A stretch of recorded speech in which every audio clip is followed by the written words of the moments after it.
Olá, e a gente começa mais uma edição do programa Utilidade Pública, temporada nova. A gente está aqui gravando o Celimol Decor, mais uma edição do programa. Muito obrigada pela audiência. E hoje a gente vai falar sobre direitos humanos. Na verdade, esse ano são 70 anos da Declaração Universal dos Direitos Humanos. Nosso convidado, claro, especial, para falar sobre um tema especial, o doutor Agripino Alexandre, que também é professor, procurador do Estado. Muito obrigada pela presença aqui na Utilidade Pública. Eu que te agradeço o convite. É muito importante discutir essa temática, principalmente num espaço como esse, espaço de pessoas importantes, formadores de opinião, um público diferenciado. Muito bom estar aqui. Muito obrigado.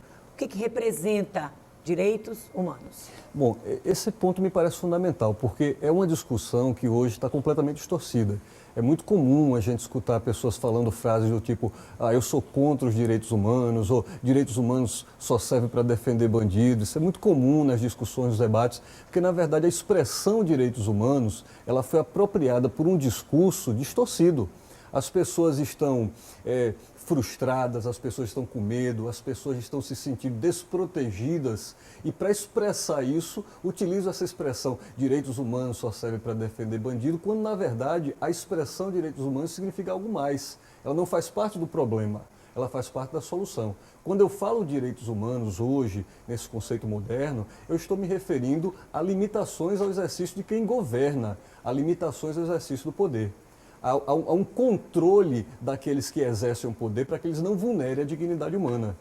Quando eu falo em direitos humanos hoje, eu estou me referindo a um cenário que começou a ser construído ali em 1945, quando a Segunda Guerra Mundial termina, os portões dos campos de concentração se abrem e a humanidade é apresentada a uma nova forma de horror, aquilo que Hannah Arendt chamou de a banalidade do mal.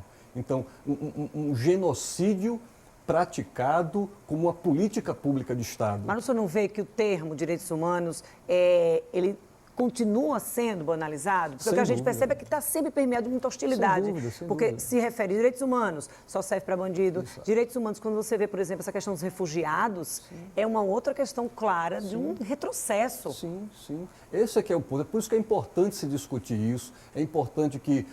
É quase um dever hoje da academia, dos professores, dos pesquisadores, dos formadores de opinião, levar essa informação ao público que, na realidade, direitos humanos, eles dizem respeito à dignidade do ser humano. Quando você procura acesso à educação para o seu filho, você não encontra, você tem seus direitos humanos vulnerados. Quando você não pode ir na esquina comprar pão porque tem medo de ser assaltado, seus direitos humanos estão vulnerados. Quando você é excluído da possibilidade de ter um emprego digno, seus direitos humanos estão vulnerados. E essa distorção do conceito de direitos humanos acaba afastando as pessoas porque elas imaginam, não, isso não é para mim.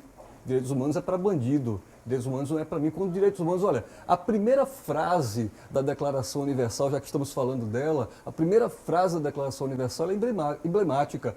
Todos nascem livres e iguais em dignidade e direitos. Essa é a primeira, é assim que a Declaração Universal é inaugurada. Então, depois de 70 anos da Declaração Universal dos Direitos Humanos, o que é que a gente percebe? Muitas das promessas que foram feitas há 70 anos ainda não se cumpriram. Ou seja, apesar desse documento... Mas você atribui isso à questão do poder público, da dificuldade das pessoas enxergarem mesmo esse significado real de direitos humanos? É um processo histórico. O processo histórico é feito com avanços e retrocessos. Nós tivemos avanços grandes na defesa dos direitos humanos. Quais? Vários. Veja, a questão, todas as áreas, a questão da mulher. Hoje, embora ainda haja muitos problemas, mas a questão do empoderamento feminino já é uma realidade, embora ainda haja um caminho muito longo.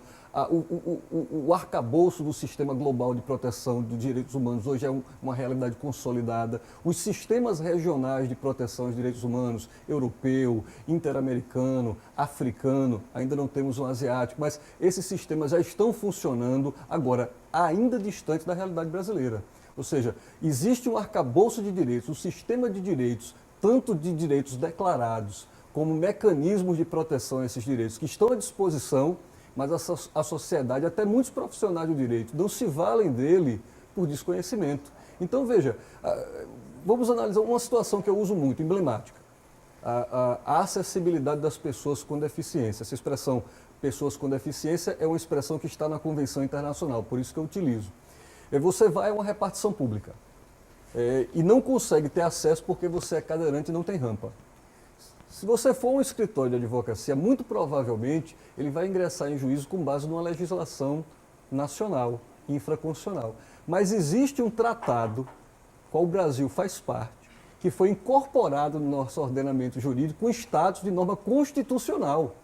Mas as pessoas não se valem dessa norma internacional porque não conhecem, porque não sabem que tem esse direito, porque a expressão direitos humanos é uma expressão estigmatizada.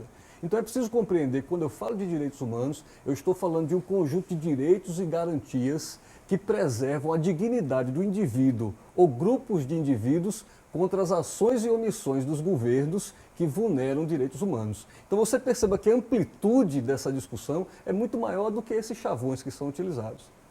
Tem uma outra questão que a gente ouve muito, talvez esse equívoco, relativo a esse equívoco da expressão de direitos humanos, que é a questão do envolvimento com a cultura. Tem coisas absurdas, você considerar a mutilação genital num país, Perfeito. para eles, isso ser considerado normal, né? E de que forma, eu queria que você respondesse, a ONU pode atuar para impedir, como ela atua para impedir, como é que funciona, de que forma essa orientação é feita. Mas o senhor vai responder isso daqui a pouco, porque a gente vai precisar dar uma pausa, a gente vai para o intervalo, a gente volta já.